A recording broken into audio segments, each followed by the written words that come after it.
Hello, everyone, and welcome to VFXCorner Podcast. Today, we have special guests for our very first video podcast. It's Nitin and Callan from Roundbrush Studios. So, Roundbrush Studios is a indie animation studio based in Thane. They are on the verge of creating their own original content, and today we'll be talking about their journey into the world of animation and about their upcoming short film Pistis Poiesis. So first we'll have a look at their trailer of their film, and then we'll get right into the questions. I can see you've been here for the past 7 years. During this time, you killed 8 men in a prison yard fight. And you're in here for the alleged... What the fuck do you want from me?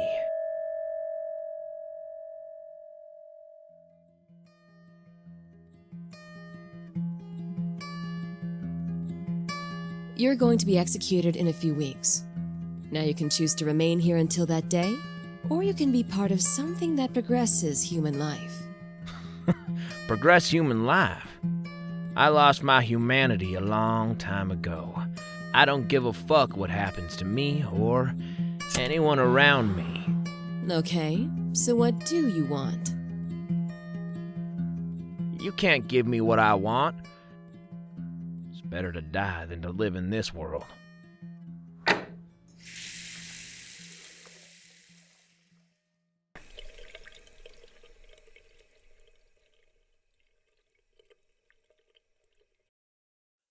What do you think about life?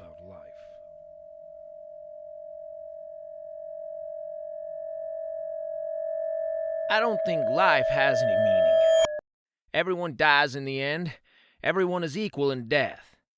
That's not the reason why I made you mortals in my image. So I'll start with the first question. Could you both share your background, like what made you get interested into animation, and which institute did you study in Canada? How you both met in Canada, and what made you come back to Mumbai to start your studio, like Roundbrush Studios? So, firstly, I have like a bachelor's degree in animation from Manipal University. Got into animation is because I love storytelling, storytelling through drawings, mostly drawings. Like I got into it for 2D animation, but what was taught was 3D, more specified towards that, and I wanted to get better at 2D. That's what got me into the first place. During that time, I got into concept art, pre-production, previs, and all that stuff. I applied at a bunch of places like JJ School, but you guys know how the Indian education system works. If you don't have a bachelor's in one field, they won't give you a master's in one. So many of the art schools rejected me. So that's one of the primary reasons I had gone to Canada to study. So went into Sheldon College to do my diploma in visual arts. Um, yeah, and worked as a freelance illustrator, manga artist, doing ghost artists, basically doing like pen work and inking and so on and so forth. Uh, and Canadian government does not see freelance as an experience to give you a permanent residency. So I had to take up a job at Legend 3D. It's a stereoscopy company and post production company as a whole. And that's where we met. So Calvin will tell you his part. Okay. Yeah. So I'm Callan. I grew up in the Middle East. I'm from Kuwait, to be specific. I did a bit of jumping from Australia. I had moved to Australia prior to Canada, so I had chosen engineering as a primary field. So that was my initial career path, because I was the only artist in my program at the time in high school. So I didn't have any artist friends to make any informed decisions to pursue art as a career path. So naturally, all my engineering friends got me to like, oh, like I want to do engineering as a career path. So I moved to Australia after high school. This was back in 2010, 2011. I won't elaborate much here, but I realized after going there that this is, the same thing I was doing in high school, which, it was kind of like not a kind of thing that brought me joy, you could say. Uh, so whenever I'd be stressed, I'd be sketching, I'd be drawing. I've always done that as a kid. So, I after going there, I was actually exposed to a lot of open-minded people. Just that sort of kind of opened my eyes to realize that okay, there, maybe I'm in the wrong program.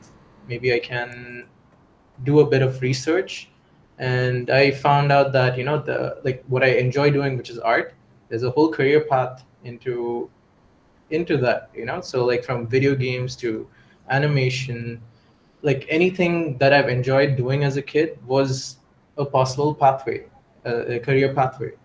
So that was a 2 year kind of like uh, timeline in my life where I realized, okay, I need to leave what I'm doing right now, make this critical decision then, and move to, like, I chose Canada because as I was doing my research, going to the library and studying up what are the studios that I would like to work at, where would be the more frequency of work jobs that I can find after I graduate. So Canada seemed to tick mark all the boxes. The US was also there, but at the time it was a big critical decision to jump from one country to another country. So Canada was a much more cheaper, affordable option to do that jump without feeling guilty about it. And my parents were very supportive. So I moved to Canada in 2011. And there I got into a program called a college called Seneca College. So there they had the animation program. There I had another epiphany where I realized that, okay, like I like animation, except I wasn't good at it. Uh, so, but going through the program, I realized that there are many facets of, you know, like it's not just animating.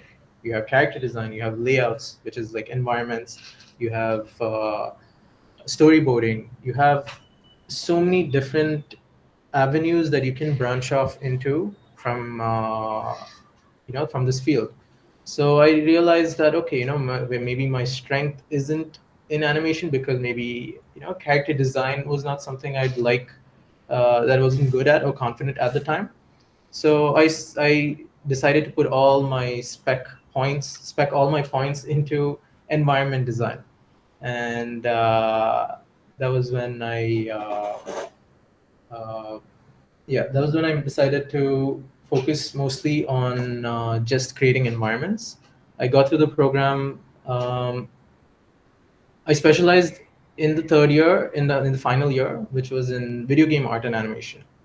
So video game art was basically my main bread and butter. That was my background. Going through the program, we learned the 3D pipeline, how to create game assets, how to do everything from scratch, and from concepting to modeling to importing it into the game engine, which we were using was Unreal at the time. And that was my, the timeline for my education there in Canada. Yeah, so I graduated in 2016. From there, I started working immediately as a freelance uh, artist. So here's where I decided to explore the avenues of the art industry. So I was doing a bit of post-production work. I was doing a bit of freelance concept art. Yeah, and I was enjoying it because it was all different subject materials, different topics, different disciplines, different work cultures. So I was really enjoying that part of the learning curve there. Me and Nitin, we met at Legend 3D, which is a post-production He company. joined the same company for the same reasons, like So freelance is not accepted as a work experience. Okay, okay. yeah, so that was an unfortunate thing, that most artists, especially like as an international worker or someone who's pursuing art there, that's something they don't tell you about, or that's something you realize too late? Like especially if you're working as a concept designer, many of the jobs that come in are like for getting a full-time job as a concept designer in the West is a bit tough. It's not a bit tough, it is tough. Because most of the companies will offer you freelance work, right? Because concept art is like 10% of the whole production, and it's Yeah. required in different facets based on when the need arises. So getting that full-time job is very tough. And just having freelance, like government does not see those issues. They're like, if you want to immigrate, you need to show a full-time experience, otherwise You no. need to be on a payroll basically. Yeah. So Yeah. the issue is that working as a freelance artist there, it doesn't equate towards your visa requirements, unfortunately. Even Okay. though it is something that you passionately want to do, or you've been working there, it just doesn't translate to valid work experience that is So required. even if you have worked for a company which has a really good goodwill, Yeah. Yes, even if you're even working in that case, in-house, even if you're working in-house or on location, Okay. it is labeled as freelance, generic freelance, because there's no category Like I did for like this. a few freelance logo design job for Ogilvy Mata, like painting jobs for like many interior design companies, like actual paintings, like not digital painting, like painting with oils and acrylics. But nah, like even though I show them the contract and stuff, the government does not take that in. So that is something that is new. But regardless, like I came back to India is because I still had like 1 year of work experience, like permit left, and I was getting job offers as well, like a full time job offer. With so I could have gotten my PR that way, but then I decided to came back is because my dad's health was really depleting. Um, and being away from home for such a long time, I was like, okay, you know what? I want to stay with him for one last year. Um, so that's the reason I came back. Got a job at Yashaj Films, stayed there for a while. Uh, liked the people to work with, like who I was working with, but then didn't enjoy the projects. It's Bollywood, so there was like a lot of tight deadlines and stuff. Some of the directors don't understand what concept design is or what concept art is, so there's a bit of dealing with that. So just before the pandemic hit, I decided to leave and was freelancing again. You know, got into stocks and all that stuff. So Okay. took a bit of a detour, but that's mostly it. So starting Roundbrush Studios was like it did not happen until 2002, like last year. So like Pistis Poiesis, like the trailer and stuff that I had started that as a portfolio piece back in 2020. Um, and I was whipping them out, like experimenting with different softwares, um, photo bashing and all that stuff, just to get some pieces out, basically. But then my friend, like I was showing it to her. She was back in. Her name is Christine. She's back in Canada, and she was like, "Oh, what is the story over here?" And I told her like, "Okay, this is it's that rough story." And so she said, like, "Why don't you just turn it into a film? You know, just a small little animatic of sorts." And that thing mixed with a concept that I had written way back in 2012. Yeah, 2012. So I mixed those bunch of those ideas in, and that's what it is right now. So, so Roundbrush Studio was basically started. Like I started it last year around this time, um, out of a necessity that there is no stuff happening, and the second being like many younger artists, they are like, oh, want to work. They work on portfolios, but don't understand the whole thing. So I was like, okay, this is a platform for us to go off of as well because we are targeting film festivals and so on and so forth. But at the same time, okay, let's create some employment. First, tell us a little bit about your studio. Our studio is basically a service-based studio. We haven't rolled out all the services Right now. right now. Yeah. Um, Mostly because, like, we are kind of focused more on the short film and some other few projects in house. Like, I'm a story guy. I'm more of like, okay, published stories out, published designs out, rather than that's something I realized over the years. Like, I'm the type of person who wants to do my own thing, and that's really tough. Uh, as for our services, we do services in concept design, A bit of design-based problem solving, bit of storyboarding, bit of like animations, motion graphics, and so on and so forth. So most of the pre-production work. Yes, yeah. yes. Yeah. So this is like concept art. I mean, like just art services in general. But what we're trying to do more of is create our own stuff. Yeah. Create our own ideas and flesh them out, so that it's something that we can showcase that is coming out of India. It's not just everything gets outsourced. And Plus, the other thing about our studio is that, like, the reason why round brush is because round brush is like the one brush that is found in all painting apps or any kind of a drawing app, and you cannot go wrong with it. it's the default Yeah. brush. So, like, this happened like twice or thrice. When I was working at Yashraj, I just got fed up of using photographs in 3D, and I was just painting everything. The director was reporting to just comes in and is like, Tin, like, why are you using that brush? Like, it's that cylindrical looking brush. Why don't you use some textural stuff? Like, why does it matter? You care about the ideas and so. So that happened once, and second was with another freelance thing. They were like, also, oh, can you just remove those cylindrical round brush? I'm like, no, you know what? No, I'm gonna name this after this. There's like a running joke in the art community. It's like people often ask an artist after they've posted their really good piece. It's like, oh, what brushes do you use? Right? It's a very like tedious question that comes up in most, Yeah. like most interviews, most questions, or most talks with the artist.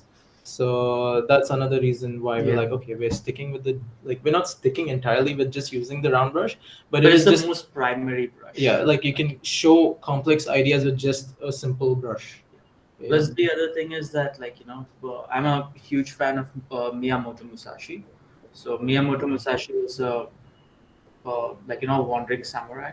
So when he was 30 years old, after killing 62 people in a single duel, 62 people against one, he killed them all. He was like, I'm no longer going to use a steel sword. I've reached my pinnacle of swordsmanship, so I'm going to use a wooden sword called a bokken. And he used that for the rest of his life until he became a pacifist. So kind of gives like a philosophical, deeper meaning to the round brush, like this most simple tool that you can do so much with it. That and to answer the other question that you had, like how many people are working with us? Right now there are 5 people. So one guy he's joining, and same as Ravi is joining in next month. So including him, there are 5, and like us both included as well. So to answer that question, Okay. Like Okay. yeah, so including us, we have 3 artists, and we're eventually going to grow the workforce. But since we're just starting off, like the film production is gonna we had to wrap that up. yeah. Okay. So our target is for next year, for the film festivals. We want to be ready by then. Yeah. So this year is just to ramp up Any kind of production work that is there. Yeah, so as of now, we're just 5-man team force, but eventually we will grow. Yeah. Fingers crossed. Yes. So I'm directing. I was doing the art direction as well. So now Callan is doing the art direction and supervising. I'm more of the technical Yeah. guy. Like I love jumping in different softwares and learning new technical skill sets. And I also draw traditionally a lot. So it's like I found a healthy balance of juggling both my technical skills and traditional skills. Artistic. Yeah. Yeah.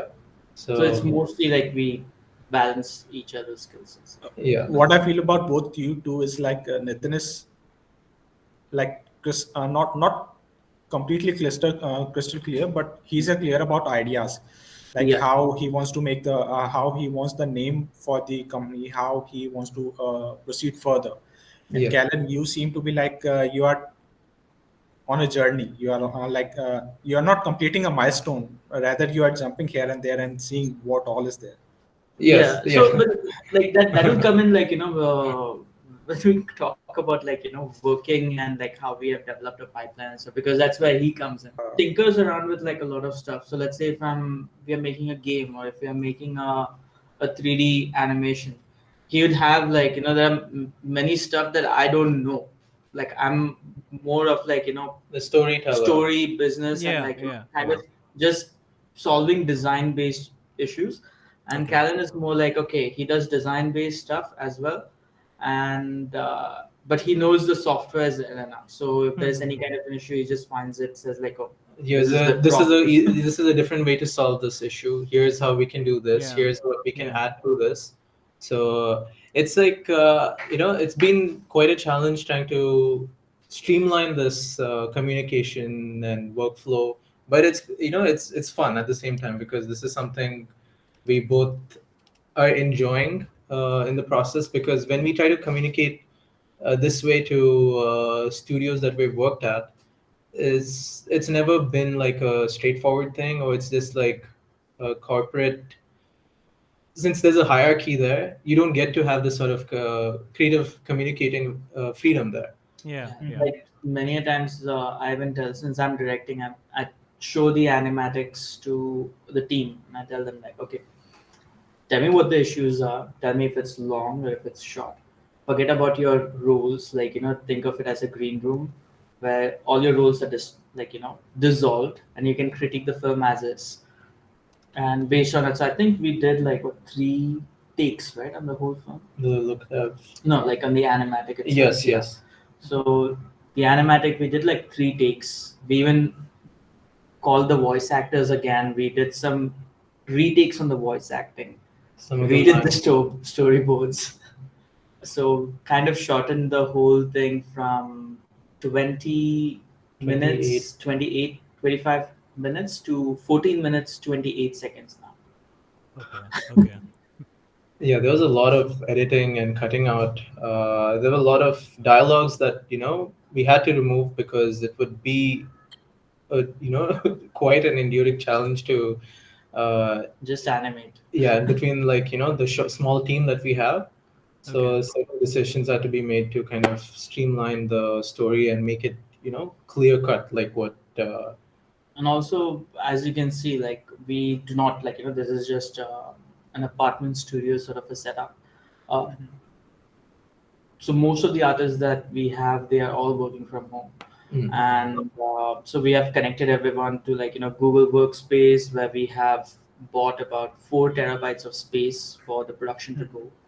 Okay. So any kind of work that is being done, like they get access to it. So and like it's just a Google Drive, so you can access it on your desktop. So if they want to get like a Krita file or a Photoshop file or XMWY file, they can just jump, copy paste it into their local and just work on it and paste it back. yeah, I've So created it's so in order to keep everyone on track, I created a tracker for the team, for us as well to follow through, since there's multiple shots, different sequences, different parts of the shot that one artist is working on.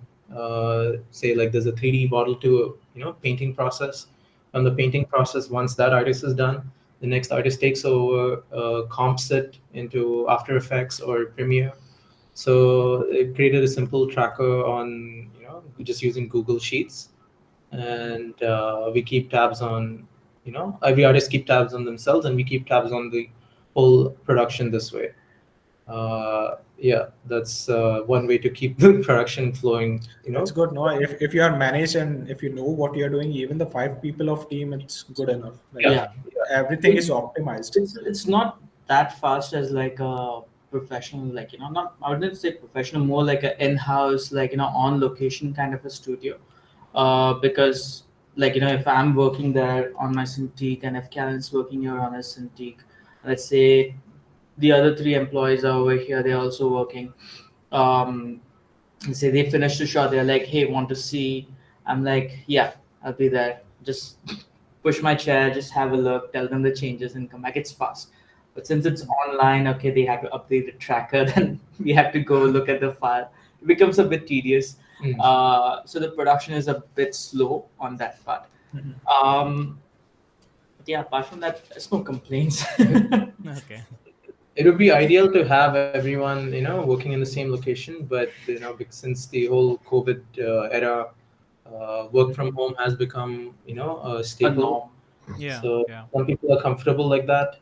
I think the only time things suffer is when you're like trying to keep the production flowing. You want it to be faster.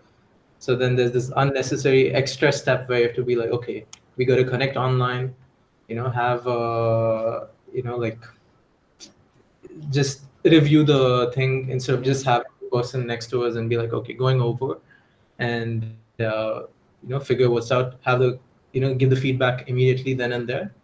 So that's just one of the drawbacks with the work from home protocol. Okay. But work from home is not bad as it sounds. Like Oh earlier, yeah, It's companies bad. didn't know they could even work from home. oh They yeah, have like to. it's solid in that sense where there's you're not spending a lot on overhead Yeah. expenses Yeah. and stuff like The that. Yeah. the only thing, the drawback that I would say with work from home is people would disagree, but like someone who's at a lead position would probably agree, or like someone who's like an investor type or a founder type would probably agree, is that with work from home when people are on the site, you can review the work much faster, right? And there is like Yeah. a nice studio culture that can be developed. So Yeah. with like when it's not work from home, when it's on site, the studio culture can be developed. You can probably like have like a Nintendo Switch or a movie night or such, and like probably like on, okay, finished a bunch of shots, okay, Saturday or let's say Friday, sit Go. and like just watch a small episode of anime or like some movie and just True. wind down a bit. Yeah, that work culture Yeah, thing is something what we had experience back in Canada that over here is not very as possible. much. Yeah. Yeah. But yeah, it is what it is. So we make use of what we have and try to get We the meetups, we do meetups. Yeah, at least like once in a not in a Once month. in 2 months, Yeah, once in a once in month. we'll have like a team meetup. Just go out, get to meet in person, so that it's not just behind the screen at all times. Yeah. The dynamic changes there, so it's more You have to personal. balance. Yeah. Yeah. You both have more than 6 years of experience in the industry, so you can like easily work as a senior concept artist in any of the studios, either India or outside. So what made you confident enough to start the studio, and how you're actually taking care of the funding, if because you're creating your own content? Oof, okay. So funding is coming from me. So Okay. I just, like after my dad passed away, I inherited some X amount of money, which I invested in stocks, which compounded over the years. It wasn't much. Like I'm giving it a number. It's not a lot. Like like I can't. I would love to hire like a lot of these artists, younger artists who are like 20, 22 years old, 25 years old. Put them on a contract, pay them every month. Um, but it's not possible. Like no, I don't have that kind of money. Like when Chota Bheem was made, the creator and director, he spent almost 1.2 cr even before approaching Pogo and Cartoon Network. I don't have that kind of money. It's like way little, like 10% or 5% of what he had spent. Um, So it's basically that is what we have put into it. So Cal on payroll. I'm not on any pay. Mm, all the artists are on that, and yeah, mostly that. And some clients who come in, so we do a bunch of client work and we get some cash inflow that way. But it's not constant because again, it's based on what when they want it under a very short scrutinous deadline. Um, and to answer your question before that, like we both have 6 years of industry experience. Um, I would put it's not. I would not say like it's a confidence on why we started started this and I pulled him together as well into it. I would say it's a bit of confidence. Like it's that fine line between confidence and stupidity. Um, like to quote again, like the creator from Cowboy Bebop, when he was approached by a toy company, I think it was Bandai, to create that has spaceships in it. He said, okay, they said that they don't care about the story. Just have like an anime which has spaceships, and you're free to do whatever the hell you want. And he created Cowboy Bebop with like jazz, blues, noir, like happening in Mars. Earth has spread throughout the solar system, etc., etc. And that was a risky take. So this is again it's risky, but at the same time, the way I'm seeing it, risks are needed to kind of go further. And we are making mistakes. I'm not saying that everything that we're doing is Hunky dory. yeah, it's on spot. We are making a lot of mistakes when it comes to story, when it comes to redoing some shots. We finish a whole shot, I was like, oh, this is not working. So we do make a lot of mistakes, but it's a learning process. So we're learning stuff about more things about leadership, more things about how to treat uh, junior artists, or if we were at a leadership position in a other company, let's say company XYZ, not naming a company, but just saying, putting a random company out there. Uh, so we know like how to deal with younger artists, understanding where their drawbacks are, and so on and so forth. So even if this thing falls apart, we still learned a bunch. We can still move on from that. But yeah, it's and no one can say no, to us because okay, we took that risk, and we can ask them like, okay, did you have the stupid courage to do this? So It takes one project, to define that. Like you like one project to turn it into a visionary, something visionary. As long as you keep sticking with it. Now that's not always true, but it's something if you confidently, to some extent, if you are confident in your abilities to believe that you can make it work. There's no like the only limiting factor here is your imagination, because there are so many projects, so many creative ideas out there, and these are just ideas. Ideas are basically nothing until you execute them. So this was one such idea that we decided to execute on it, because otherwise it's just gonna. like a good example will be Tonko House and Studio Ghibli. Yeah, yeah. And Tonko House, Studio So Ghibli, the Dam Keeper, yeah, right? the Dam yes. Keeper. So Yeah. when the Dam Keeper was made, I think Robert Kondo and what was his the other name? Dice Sutsumi. Yeah. So Dice and Robert, they had no idea. They were like, okay, we worked in the industry, we were at lead positions. They had more experience than us. Yeah, they were Pixar. Yeah, They they were were like Pixar Pixar. artists. Yeah, yeah. So They decided to take the risk, and they left their safe paying jobs to do something that was out of the ordinary, something that they could express what they believed in into a film, like a small project. Yeah. And that was their risk that they decided to take together. Yeah, And and we are following like a similar footsteps on that. yeah, And they now kind they of are inspired. actually, yeah, sorry, go ahead. Yeah, no, Yeah, no, no, it's that fine. was just like Just as an example, we just threw it yes, out there. there are studios like this that are they do these sorts of risks back then, and maybe at the time they didn't have that kind of support, but it's only in hindsight that you get to Yeah. make the comments. And Plus, it's like, the oh, other thing is that many of these studios in India, uh, like they kind of, like at least from my experience, worked at a few places.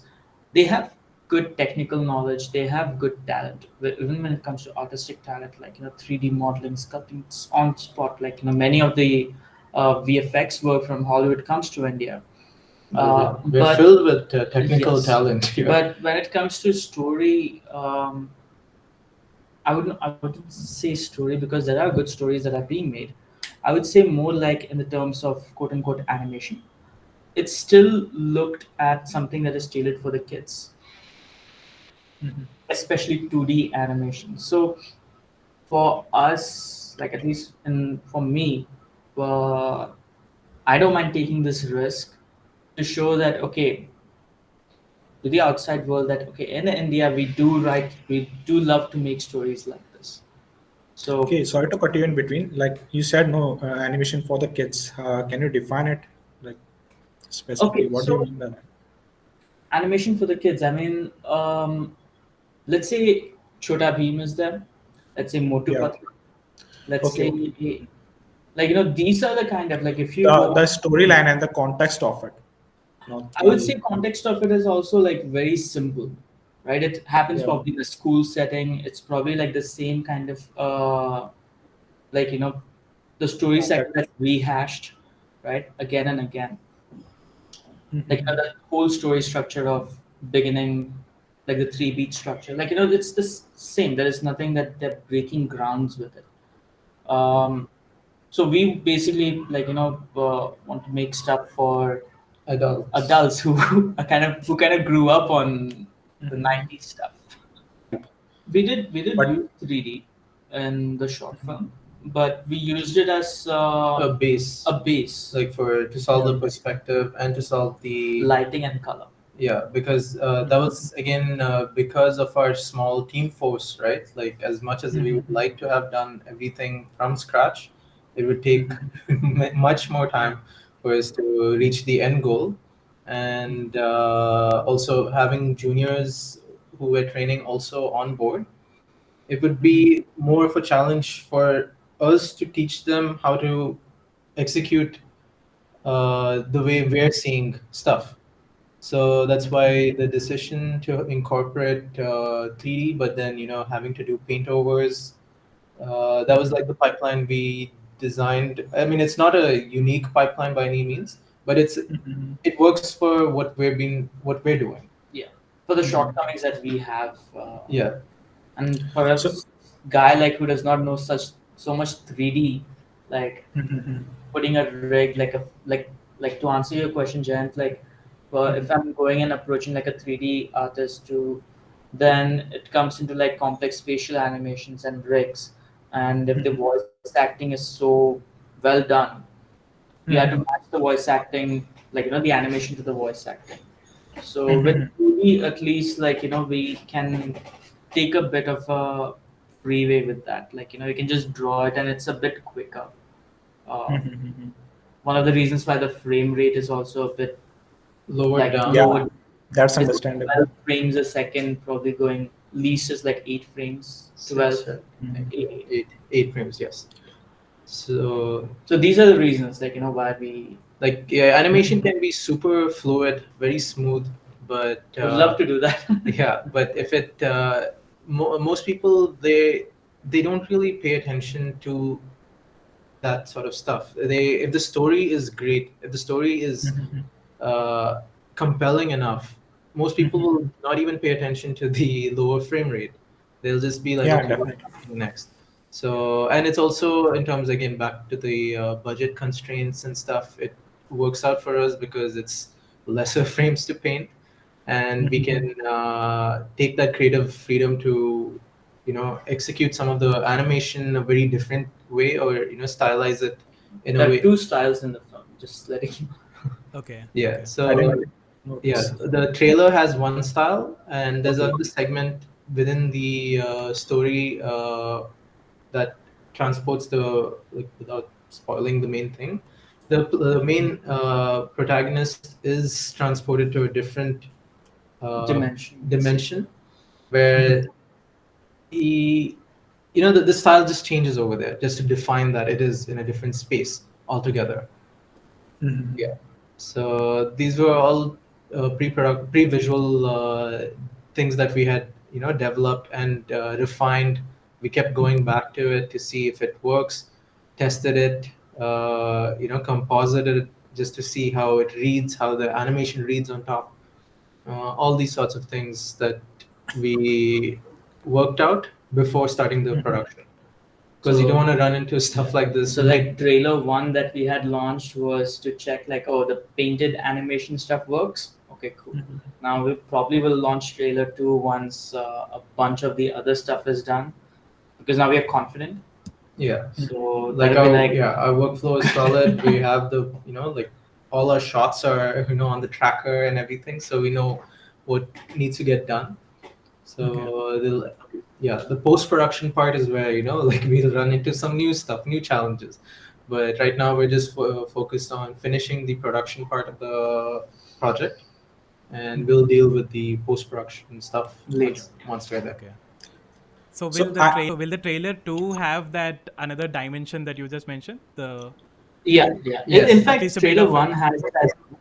trailer Yeah. one has it as well. Like if you Okay. noticed that red specks of blobby things with like the line art that's going in. So Ha that's ha what ha. trailer has. Trailer one has like that's of the other dimension. We just gave like a small snippet and that's it. Okay. Mm. Okay. so so there are five people, no? So different artists have the different way of drawing in the traditional style. So Mhm. how are you keeping the style Consistency. consistency? Yeah.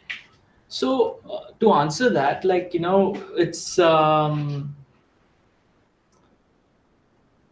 I don't actually even tell them to be consistent with the style or like uh, the style of the film. Let's say when things are painted, I tell them to just paint where you see the light and where you see the shadows.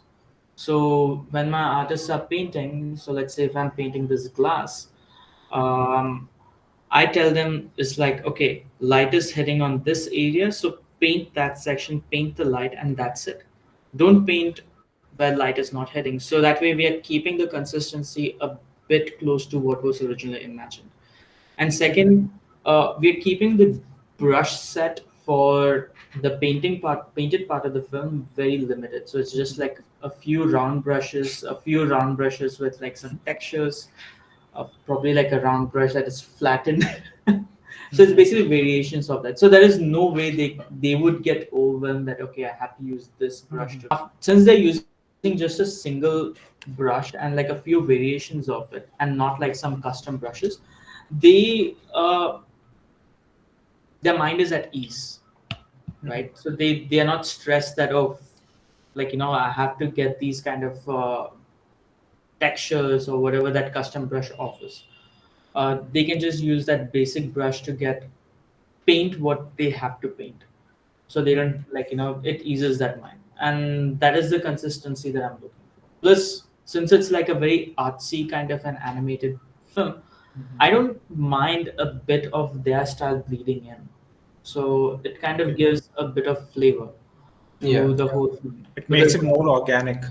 yeah, Yes. If everything was very clean and pristine, you're not really creating, like, art is supposed to be imperfect. I mean, like humans are imperfect. yeah. So So when everything, like, that's also one of the things with what makes AI art very, like, standoutish, is that everything looks very eerily clean.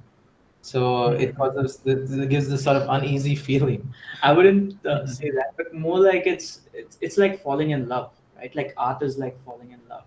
When you fall in love with the person, you're falling in love with their bad Flaws. habits, their flaws. In fact, some of the times, like the subtle imperfections on their body or like the subtle imperfections on their face kind of makes them stand out and Yeah. kind of gives them an extra depth of personality.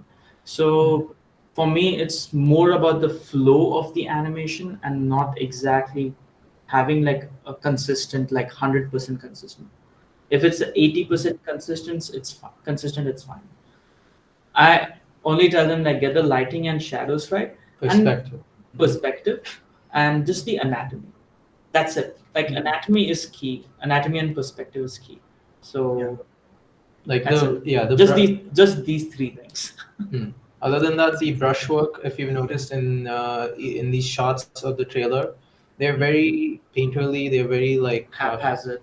yeah. So there's no um, like one set way of painting it, but just as long as the perspective and the lighting is accurate to the 3D renders that we've done, we're we're able to add or take out or kind of what's the word uh, make it organic. Make it organic in that sense, where it doesn't have to look very 3D-ish. So yeah, that's mostly it. That's the consistency that we're following, where the artists just have to know where how lighting works, how the colors in that particular shot that are affected by the light are. That's a bit of color theory stuff Yeah. that we're But showcasing. those are basic, yet they are the most powerful. Like they are the Yeah. most difficult to Yeah. Yes. So skill. it's also another thing that most art that we see are, like maybe on ArtStation or Instagram and stuff, there's a lack of everything starts looking the same. Yeah. Everyone's like, Like even in concept art, like probably will get a lot of hate for this, but if you What I notice, personally yeah, what I personally feel is that once you'll be finishing with your story, you'll have a story to tell, like how the artist work, like the current stories which you have. yeah, yes, All the other like computer generated artworks and all the other artworks, I don't have like even if they are the most beautiful artworks in the world, I don't have a backstory of any backstory of it, which has a little bit of human touch. exactly. no, no, But no. I would disagree with that no, a when bit. Is because like when computer generated artwork, like CGI is No, I'm not talking about CGI. I don't want to say AI over and over again because it's okay, like okay, gives me a yeah, little bit of yeah. pukish feeling. Like No, so the artwork uh, like which doesn't have a backstory. okay, Will go So with the that. backstory of an It's just AI artwork is writing a prompt. yeah, yes. yeah. So No, that's plus how it is. I think that art is something that is created by humans and not like art is a human thing. It's an act that a living organism does on this Yeah. planet or any other planet if there's life on other planets in the universe, right? Like we basically are simulating computers to create art, trying to create life in a virtual system. That's what this thing is, and art is like a byproduct of it. If the computer is experiencing life by itself and it's producing art, and you can call it art, but then as you said, Jen, like if you're just prompting it, then I don't think that should be considered art. it's also the weightage of the journey that takes to a particular project. There is a reason why we still look at the paintings in the museum made by all the masters of their time. These guys have dedicated their entire lives to finishing maybe like a few series of paintings that wasn't done in a day. We only see it all Yeah. in a stretch like that, but they have spent years refining their skills, their mastering their observational skills, and then painting what they interpreted from the world that they saw. Yeah. So that there is a when something takes a few seconds to generate, it is a like it's a trend. You know, you're just gonna forget about it. You're gonna move on to the next thing It's a that you it's a can whole generate. different topic. Yeah, this is a yeah like We'll just digress. We'll just digress. yeah, but Let's yeah. not get into that. So our decision to follow a very painterly style and be imperfect is so that people look at our film and look at it, and although it's imperfect, compared to It some. has a certain sense of beauty to it. Yeah, so that's why our film, the art style looks the way it does, is because we were consciously looking at what was happening around us and decided, okay, why make everything Clean. clean? That's not the point of art. We're not doing hyper realistic Yeah. stuff. It's the same thing. If I had to talk about, since my background is more in the video game space, there's also this rise in indie games that are coming out. A lot of indie studios are creating exactly what we're doing, except in a video game format.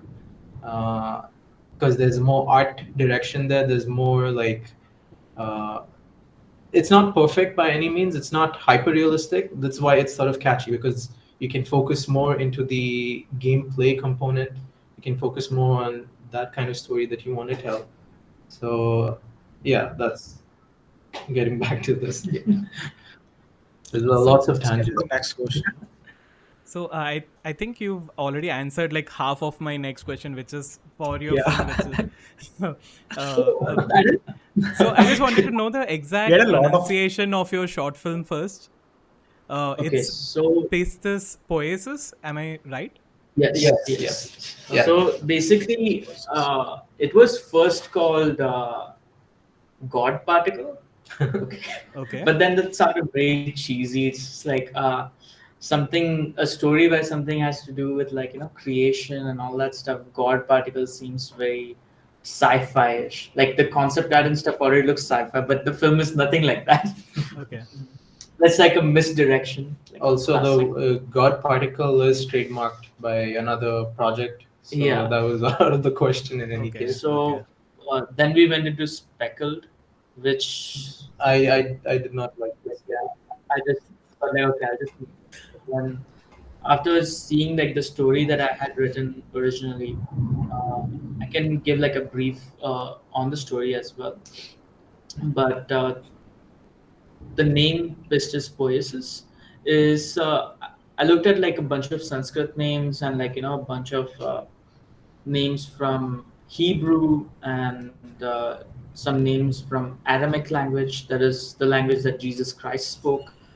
Um, I could not find a word that everyone could probably like pronounce as clearly. Like you pronounce it pretty well. So Okay. um, I'll be honest here. So I went into Google and looked for pronunciation for Pistis and Poiesis separately. Poiesis. So yeah. So that's fine. So but like it just felt more natural than using like a Sanskrit word, which I did have, and the word's meaning itself is like pistis is more like in faith or in good faith, and poiesis basically means creating something that did not exist before. It's so kind of giving like a deeper philosophical meaning to the story of the film, which revolves around creation, and also to the fact that India did not make like there was no projects that was made in India that has like this kind of a style or this kind of a storytelling back from when like Ramayan was done, or probably like during that section parts. Like since then nothing like this was made. So it's creating something new, but like having that faith that okay, it will be something, even if it's good or bad, it will be something. Yeah, once we're done with the film, how the audience perceives it is not in our control, but Yeah. we will, We'll take it if it's all the Yeah. critics will take. but at least Yeah, we. the first two did sound like something related to sci-fi, the God's particle and speckle. Yeah. I But was Pistis versus does sound like it's more towards metaphorical or the philosophical reason. Yeah. And So also it the generates that curiosity, Yeah, like the Yeah, it title generates itself would create curiosity. the curiosity of what the film is yeah. about. yes, And then they watch it and they're like, oh, what's going on? like when I first posted like the concept artwork and put the title in, people were like, what? Oh, you're making a sci-fi film? I was like, no. There is sci-fi elements because there's like the Large Hadron Collider, but no, the film is completely none of that stuff. It's like probably 1% of the film. That's it. So, to give you a brief question about the film, film revolves around a convict who has been in prison for like 7 to 8 years for the alleged murder of his son. And he's approached by this elusive woman, and she tells him, like, okay, in prison you killed many people and you've been sentenced to life. We are doing a government experiment on humans, and we need test subjects, so why don't you just take part in it? If you survive, you are set you're set free. And since this person has been like in prison for such a long time, he has put behind bars for something that was only questionable, like allegedly put behind bars. um, he's become a nihilist. He does not know what he wants to do or if he wants to live or so on and so forth. And he takes part in the experiment, and his experience when he goes to another dimension uh, to meet the abstract concept of creation, right? So if we imagine God and how God would be, it would be an abstract concept. Like, we do not know how God is. It's our interpretation of how it is. So basically that. And how that experience. So that's what the film is actually about. It's Okay. not about a murder mystery, or it's basically that's the trailer itself is just a misdirection. Okay. Okay. Oh, but that's really interesting. Like, So this was actually written back in 2012, but it was way different. And I wanted to give it like a philosophical mix to it. Like, as I grew old, now I'm 31, 32 this year. And as you experience life, you experience other things. So back then, I was just watching like sci-fi, and I was reading a lot of science-based books. So the original script was just science fiction. Or you go there, you see some high-dimensional beings, you don't know what they are, etc., etc. But as I grew, uh, the stories grew with me, and that's the reason why it has all these philosophical ideas put into it. And it comes in time because we are living in a time where art as a whole concept, regardless of it being like something that illustrating art, uh, writing, music, any of these kind of arts, it's just become repetition at this point. So even our film is like a repetitive style, like using those hard brushes. That is all brushwork that's already seen, but it's a bit something new. So Okay. it's kind of to break that norm as well. I believe you have a presentation for us with the film, Slideshow, yes. a Yeah. slideshow. Yeah. So One second. go ahead. You think you know where the file is. So these are like the initial concepts that was created. Like you can see. the It's just visuals, no? Yeah. But then Callan came in and he made this because animating the initial stuff was really tough. And then I sat down and created this in 3D along with like a bunch of other artists. So this was, yeah, these are all just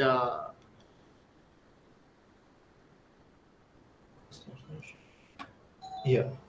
So yeah, these are just some of the early concepts that were done to get the locations and some of the interiors and some of the props like Okay. solidified so that we know when the artists that we get on board, they know exactly what what to paint and how to paint it. Yeah. And these were keyframes, like, I just wanted to put in some keyframe elements to show like what kind of area it's going to be. Some of these scenes are also scrapped because it becomes too much to animate at one point. Yeah, So this was part of the 28 minutes stuff that wouldn't get seen. Okay. this will be seen. So these are some of the sequences that will happen in the main story. And this does not. This was just earlier concepts. So the final film, as you know, It has changed a lot. yeah. So it has changed Okay. a lot from this point, but some of the concepts and the props remain the same. Some initial keyframes for the openings. So, for all of these concepts, you have done the base in 3D or just some of them? No, just some of them. Yeah. Okay. Like Okay. the over here, the only 3D that is there is the truck that is on the right side. The Okay. rest is all just Painted in. painted in. Yeah, the Okay. characters Okay. are painted. So we use some of the softwares. I don't think we elaborated on that. We use Blender 3D for base Okay. modeling, for any sorts of modeling and camera, setting up the cameras there. Okay. Then, as for our painting softwares, it is Photoshop, Krita, and for animating, we use TV Paint and Krita as well. Okay. So we're trying to use a lot more open source. So we are experimenting with that. So Yeah. like I think if everyone's on board with open tunes, we might just shift to that. OpenTunes is what Studio Ghibli Yeah, uses. so Studio Ghibli uses open tunes. Um, Okay. So, yeah, including the You just put it on character the design, it's done by you, Nitin. The character designs. Yes, yes. But then Okay. we reworked on the characters like a bit more. Okay. Uh, these are some of the props and stuff. Uh, like the original idea, I did not even wanted to have this kind of elements in it, but I added them regardless because I said, what the hell? Let's just put that in and work the older story into the concepts. So it was kind of like a reverse structure. Usually, you have like a story that's already well written out, and then you go ahead with that. But in this, kind of made things work the other way around. Okay. So this is another frame. So these are just standalone concept pieces that we just decided to put in. So this is how we use 3D. So these are like some 3D assets that we have put into Blender, and Okay. then we painted over them. So this is a common technique in concept art, and like one thing that comes out really good using this technique is consistency in lighting and color and perspective issues. So if I'm the reason why we modeled everything in 3D is to give that whole effect of how we not how I'd say giving it out to the juniors. They have an understanding like, okay, this is what this stuff is supposed to be, and this is how this stuff is supposed to go. Yeah. These are just in the same presentation file, so you can yeah. So it's just it's just looping. Okay. um, Damn, that's really good. This is for another project that was for Akviz sort of idea, just like a museum showcasing sculptures, and from sketching to modeling and like placing the assets in the shot, solving the lighting, and as you can see from the 3D model there, Like this is almost how our uh, concept art for our this thing looks like, even the short film. yeah. We try to keep it very simple, just in lines and like but I don't want to show those concept works. I showed the previous ones because they were a bit more polished. But as the production went on, we had to like rework on the concepts as well. So many of the times, like drawing and painting each stuff, it becomes tedious. You're spending 1 or 2 days of time on that. Rather, you are really good at line art, like let's say here. Like if you can just sketch out something like this within a day and explain what the idea is, that's good for me. So most of the concepts work for the short film when we started doing production work, because there are some areas that you need to fill out as the production is going on.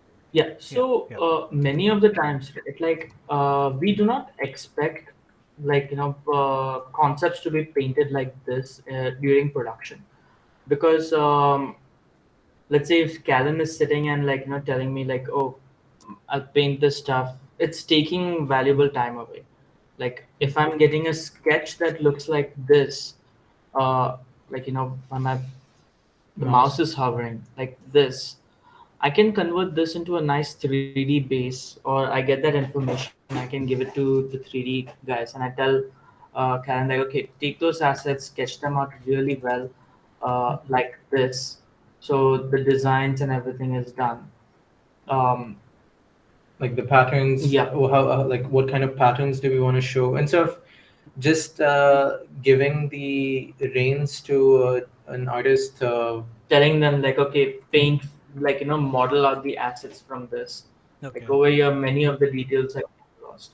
So by having this kind of a workflow, I can get my 3D guys saying like, okay, this is the design, this is how it should be.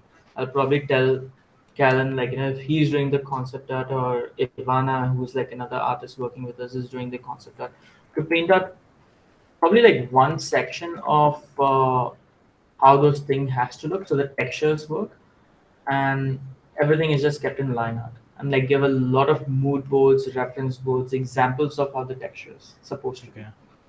So your production becomes more faster, a bit more easier, so we don't expect Everything work to like look, this to yeah, look like this. actual production stuff would not look this way unless it's for the film.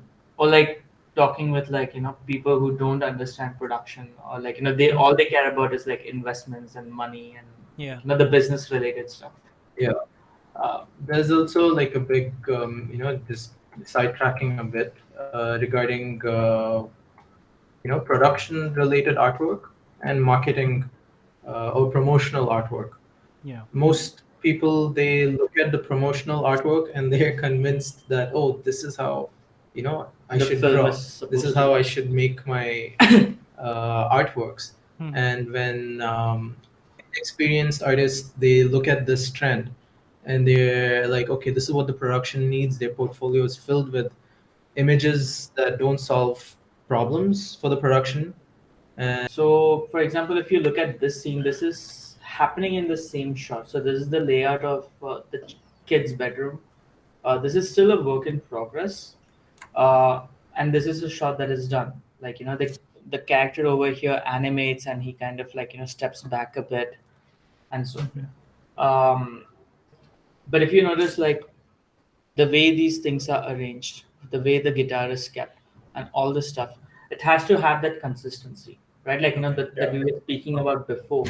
Um, that's one of the reasons why we use partially 3D, like 50% 3D, and the remaining 50% is kind of painted over, so that perspective is right, the lighting is right, and all we had to worry about is just the character animation. I And can see there's so many elements. It's not possible. It's practically impossible to keep everything in perspective once you are changing the angle. yeah, so that's the reason, if you look, let's say over here, since this is in the dark, we do not care about what is being seen. This is our main focus. This is where the story is happening. Yeah. So even in this shot, it looks like it's a messy, cluttered kid's bedroom, right? And the same character is going to be standing over there, so it gives that continuity. That this is what I meant by having that flow, um, of what how the animation should flow, and not about okay, everything is looking 100% similar. Because this will not be presented as one single image, right? It'll be a sequence. So people will be paying attention to the dialogues or the flow of the animation. And but everything else in this in the shot is just painted loosely as to support the uh, painted effect. yeah. Yeah. So, but like and there's also like kind of improves line quality, like when the artist is kind of painting or drawing. Let me just I'll open a Krita file just to show you guys how we did that. Okay. Okay, so you can see this is the Krita file that was made, and over here, like this was the same shot that from where we painted the whole thing like so, and this is all being animated in 12 frames a second. Okay. And later, as the eyes blinking, we animated that in post, where the screen completely turns black to give that effect of it's a POV with the eyes blinking and he's looking at the reflection. Now to get to this, we first did a bunch of paint overs. So these are all painted, and we did like the rough eye Okay. and how this thing is going to move. Okay. And based on this, we came down in and then painted the eye, basically, like the lighting and all those stuff, because eyes are very reflective. It's like it's a lens, right, to our brain. um, so when I'm playing this now, it was okay, we got where the eye is supposed to blink, how the pupil is dilating, and so on and so forth. And even in the like matching it to the line art, and added the extra glow and the final eye blink on top with little bit of that hair. And you can see again, we are not focused more on the brushwork. You can see how the brushwork is very loose. Even here we have, this is like Krita's layout, where we have just mostly kept these three brushes as the main brush. Okay. The other brushes just gets used when we're doing other projects. uh, yeah, this is literally our process. The only issue that we're facing right now is like with lip sync, so we are experimenting with a few different packages, Okay. like TV Callan Paint. mentioned, like TV Paint and Open Tunes and so on. But yeah, mostly this is how we're tackling it right now. Yeah, like apart from painting over the backgrounds from 3D to the final paint overs, the other thing would be the animation component where we do the line sketch, Yeah. animate the line art, and then once the animation is solid, we come back on top of that with the paint overs. So there's two Okay. sets of paint overs happening, and then the final comp happens in After Effects. After it's most, it's even the Not a comp is final like comp, yeah. it's very little comp. Yeah, it's very like a limited comp, but then the final comp happens in Premiere. Okay. So Yeah. now that you just mentioned lip sync, Yeah, the frame rate of the film is actually very less. Like you just mentioned, like it's around 12 frames per second.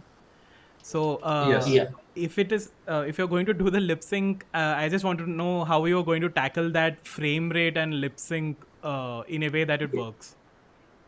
Okay, so what happens with lip sync and frame rates is, let's say if I'm setting this frame to 12 frames a second, right? That's the frame rate that this has been set at. And if I'm importing a voice or an audio file into this software, the audio gets synced at a 12 frame rate per second. Like, if I'm scrubbing it, the audio is not playing at 24 frames or 30 Okay. frames. It's playing at 12.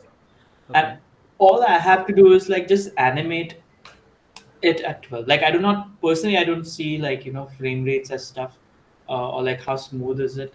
I just see like how it's flowing, Okay. because you Okay. can make a 12 fps look really good, even like an animation look really good with just less number of drawings, and you can Yeah. make an animation look really bad with more number of drawings too. Yeah. Yeah. Yeah. uh, Classic example is Like like the like one. I've seen those rotoscoping animations. Yeah. They're quite trendy on these Instagram posts and all. They don't look like they don't satisfy at all. Yeah, because the other thing is like if you have seen Japanese anime, like I was mentioning, like One Punch Man or any of these fighting anime, like Demon Slayer also, they animate certain shots at 12 FPS or 24 FPS, and so. But when a person comes in like 60 FPS, they purposely build it to 60 FPS, and that's where the animation loses that. It looks smooth, but then it loses that force, it loses that dynamic Yeah. action. Um, so I don't see that whole FPS thing. I'm Okay. like, okay, Okay. we are animating in the final is supposed to be in 12 FPS. We animate where the keyframes are supposed to be, So and we are not doing all in so you're betweens. using like frame rate as a creative process. Mostly, yeah, Okay. Okay. and Cladding. because of budget constraints. Yeah. Okay. Okay.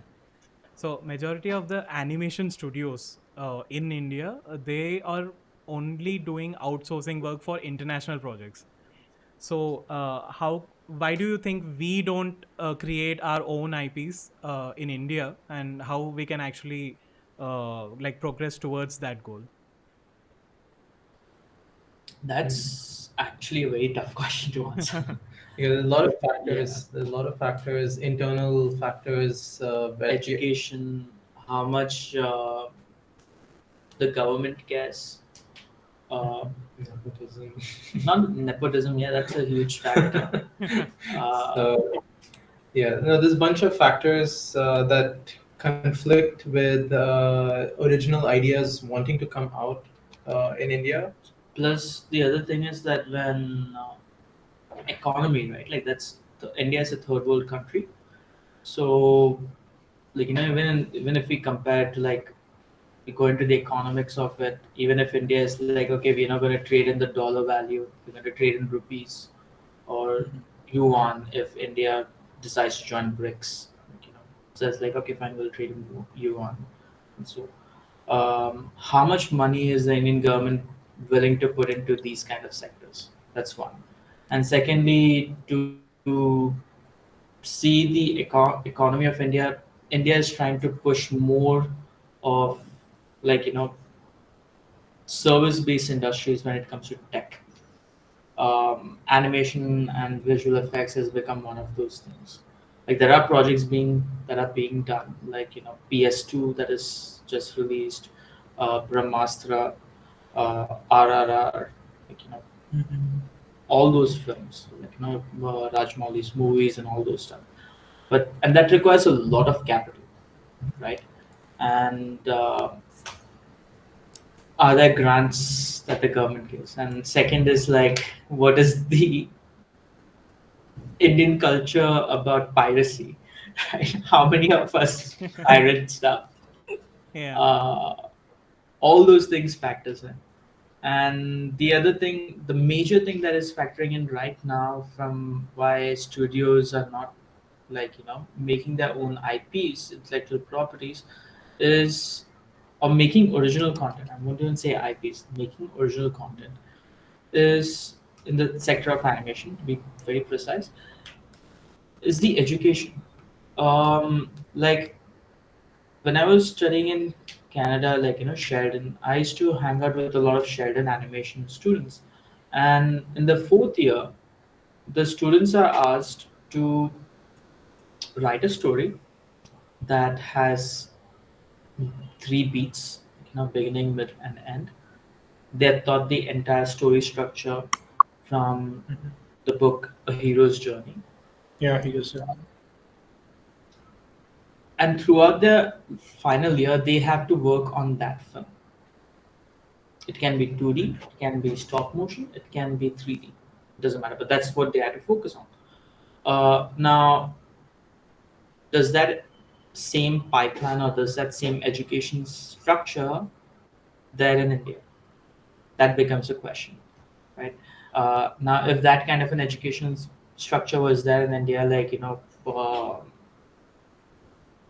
coming back to the first points, like how much is the government willing to take that risk, or studios or investors willing to take that risk?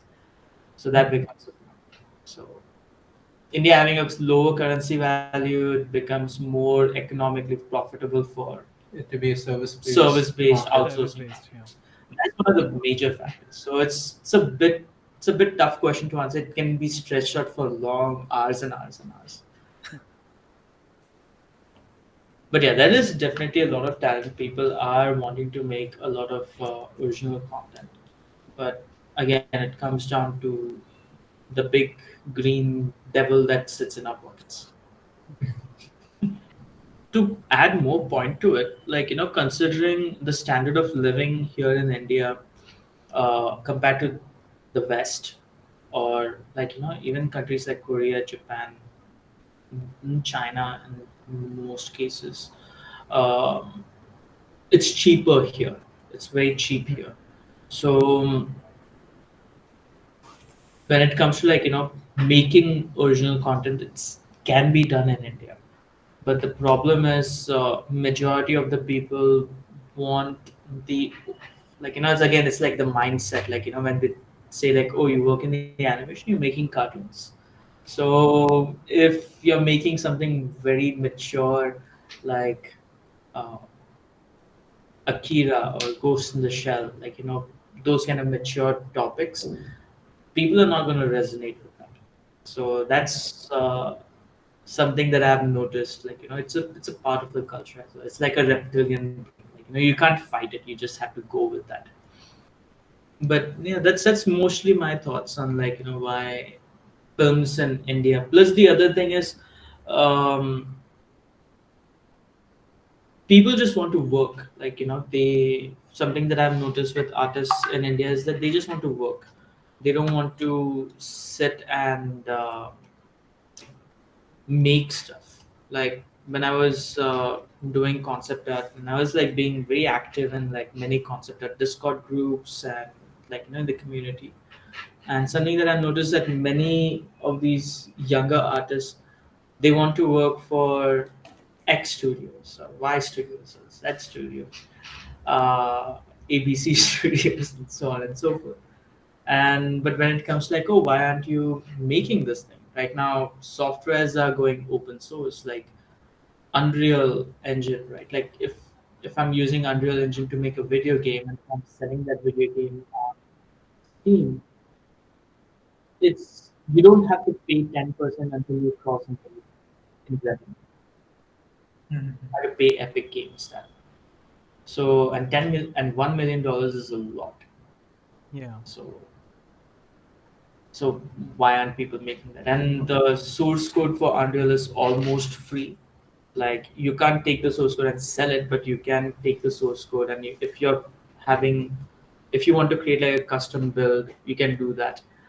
Uh, so it's virtually free, virtually, right? Um, but yeah, people are not doing that. So it's again comes down to a mindset as well. And, it is tough to have that mindset, but then can't fight it. Yeah, it's the norm here. Most artists are family oriented, so very few of them would want to do something that is risk taking.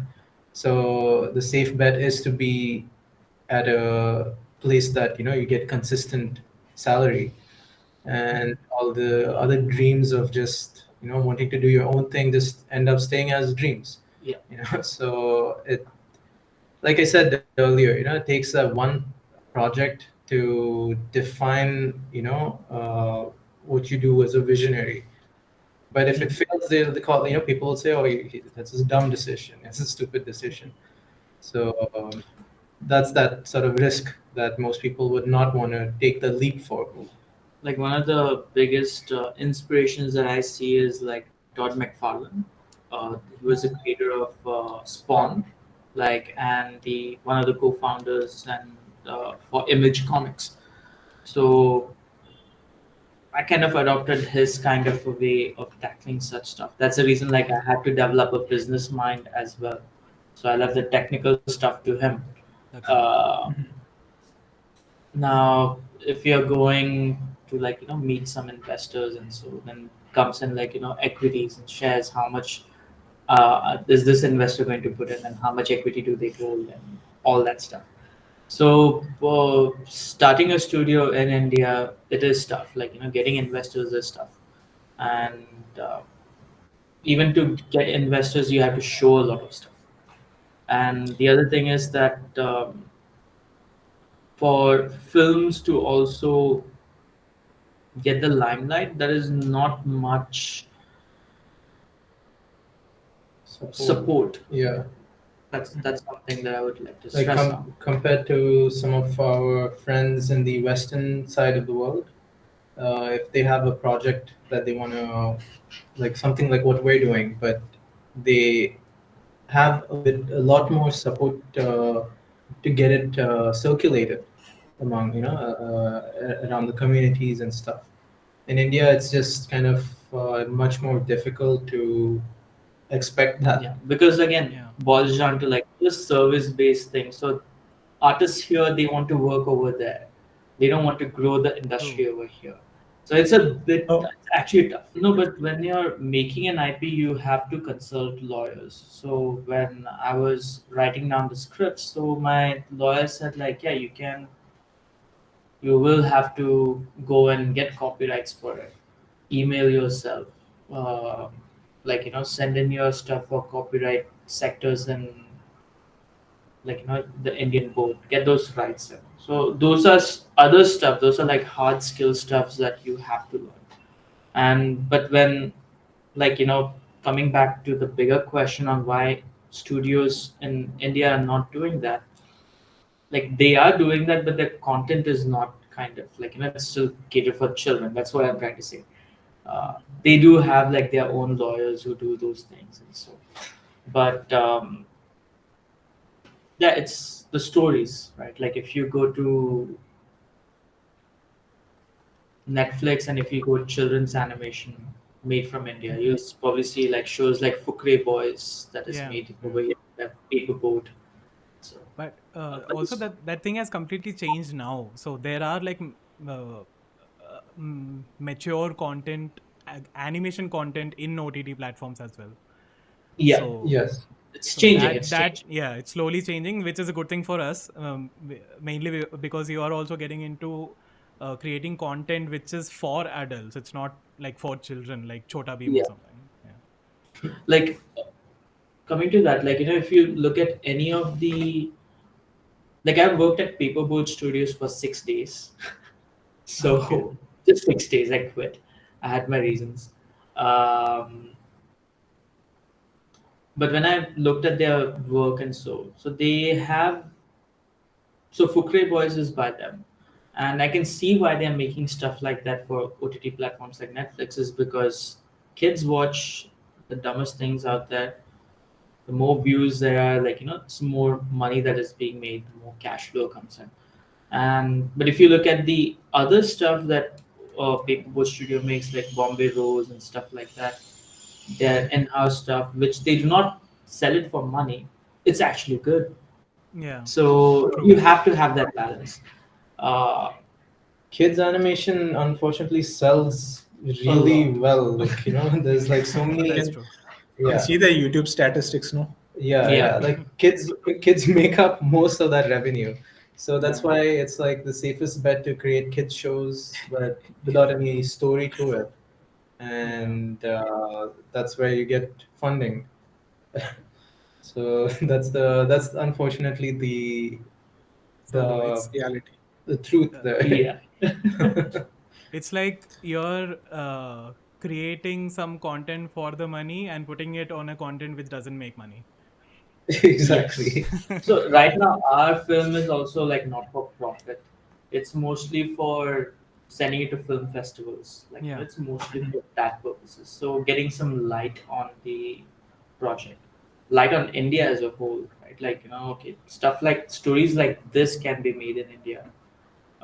We're talking about like as I mentioned, like abstract concepts like meeting creativity and stuff like and having a conversation with the abstract concept like creativity, things like that. So, what are the future plans you are like thinking Like what are the uh, future for your projects that studio? you're going to create? Yeah. So apart from this short film that we're working on, we also have started development on video game.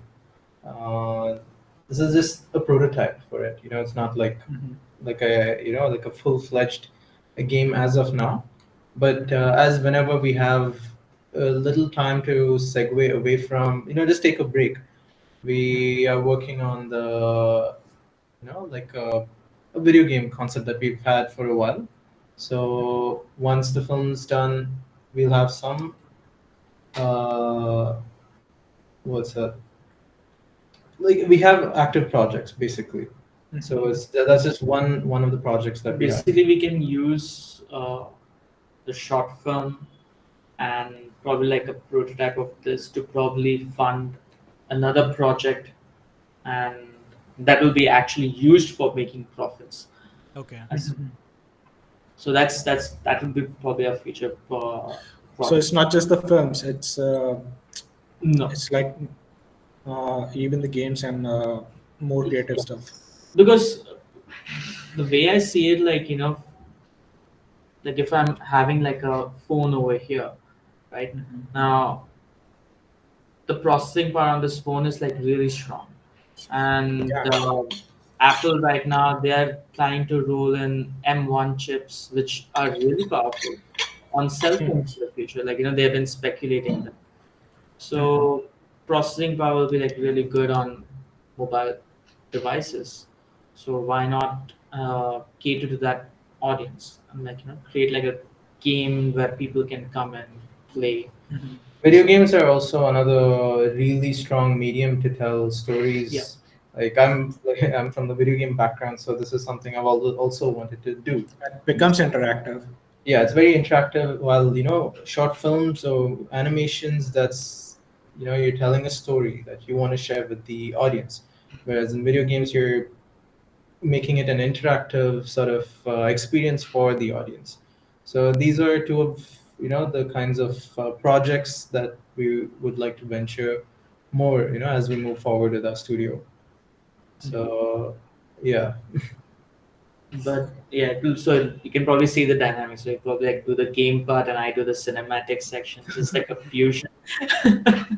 Right.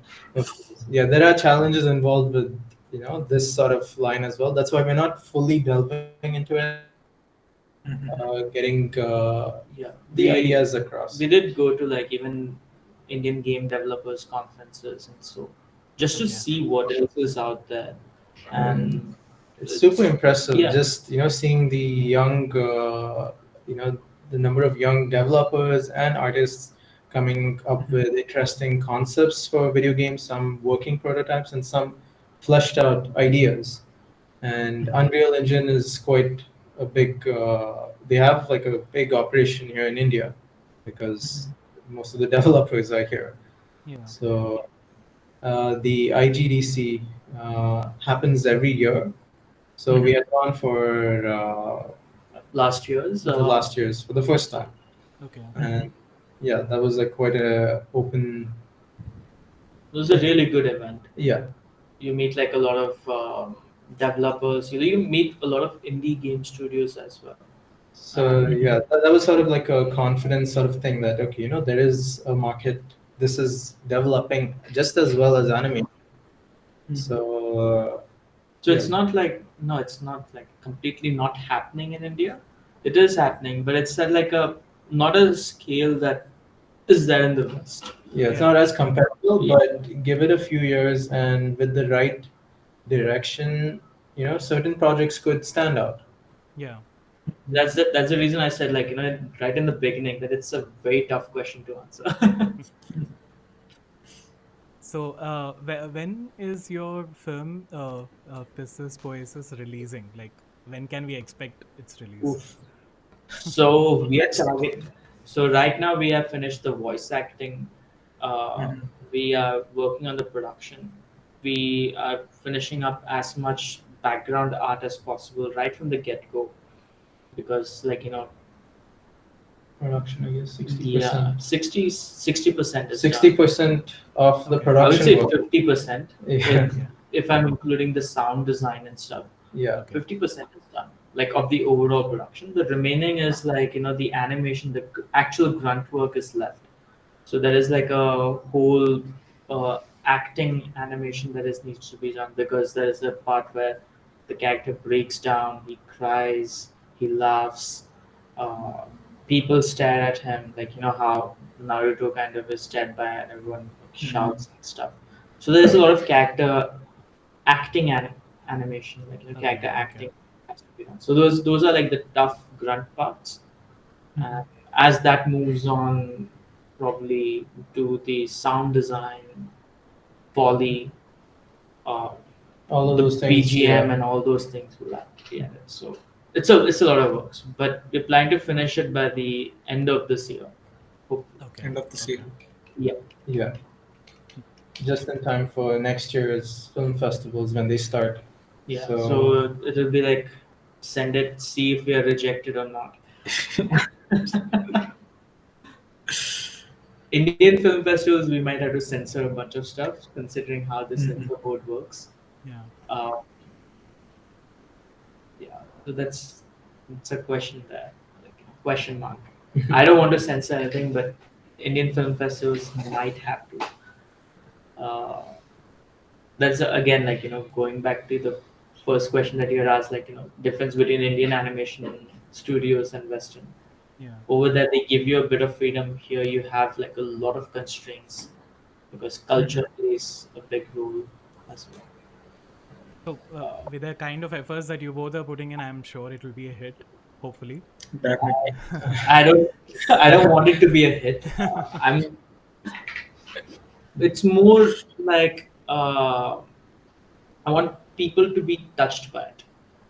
That's more. So Okay. even if like one or two person or one or three people are getting touched by the film, and they understand like, okay, what are they trying to say?